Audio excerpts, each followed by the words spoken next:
साथियों, आपका हमारे चैनल प्रियदर्शनी में पुनः एक बार स्वागत है। जैसा कि कविता की श्रृंखला में हम आपके समक्ष कवि और उनकी कविताएं, हिंदी साहित्य के जो प्रमुख कवि हैं और उनकी कविताओं को पेश कर रहे हैं। आगे की श्रृंखला को बढ़ाते हुए तथा हिंदी की कविताओं को पुनर्जीवन देने के लिए हम इस कड़ी को बढ़ाने के साथ साथ आज हरिवंश राय बच्चन को इस कविता में जोड़ते हैं। चलिए आज पढ़ते हैं हरिवंश राय बच्चन द्वारा लिखित कविता इस पार उस पार। इस पार प्रिय मधु है तुम हो, उस पार न जाने क्या होगा। यह चांद उदित होकर नभ में कुछ ताप मिटाता जीवन का। लहरा लहरा यह शाखाएं कुछ शोक भुला देती मन का। कल मुरझाने वाली कलियां हंसकर कहती हैं मगन रहो। बुलबुल तरु की फुनगी पर से संदेश सुनाती यौवन का।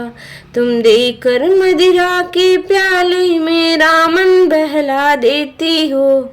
उस पार मुझे बहलाने का उपचार न जाने क्या होगा। इस पार प्रिय मधु है तुम हो, उस पार न जाने क्या होगा। जग में रस की नदियां बहती रसना दो बूंदे पाती हैं। जीवन की झिलमिल सी झांकी नैनों के आगे आती है। स्वरतालमयी वीणा बजती मिलती है बस झंकार मुझे। मेरे सुमनों की गंध कहीं यह वायु उड़ा ले जाती है। ऐसा सुनता उस पार प्रिय ये साधन भी छिन जाएंगे। तब मानव की चेतनता का आधार न जाने क्या होगा। इस पार प्रिय मधु है तुम हो, उस पार न जाने क्या होगा। प्याला है पर पी पाएंगे है ज्ञात नहीं इतना हमको। इस पार नियत ने भेजा है असमर्थ बना कितना हमको। कहने वाले पर कहते हैं हम कर्मों में स्वाधीन सदा। करने वालों की परवशता है ज्ञात किसे जितनी हमको। कह तो सकते हैं कह कर ही कुछ दिल हल्का कर लेते हैं। उस पार अभागे मानव का अधिकार न जाने क्या होगा। इस पार प्रिय मधु है तुम हो, उस पार न जाने क्या होगा। कुछ भी न किया था जब उसका, उसने पथ में कांटे बोए। वे भार दिए धर कंधों पर जो रो रो कर हमने ढोए। महलों के सपनों के भीतर जर्जर खंडहर का सत्य भरा। उर में ऐसी हलचल भर दी दो रात न हम सुख से सोए।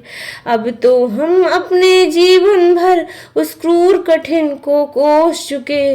उस पार नियति का मानव से व्यवहार न जाने क्या होगा। इस पार प्रिय मधु है तुम हो, उस पार न जाने क्या होगा। संस्कृति के जीवन में सुबह ऐसी भी घड़ियां आएंगी जब दिन कर की तम हर किरणें तम के अंदर छिप जाएंगी। जब निज प्रियतम का शौरजनी तम की चादर से ढक देगी। तब रवि शशि पोषित यह पृथ्वी कितने दिन खैर मनाएगी।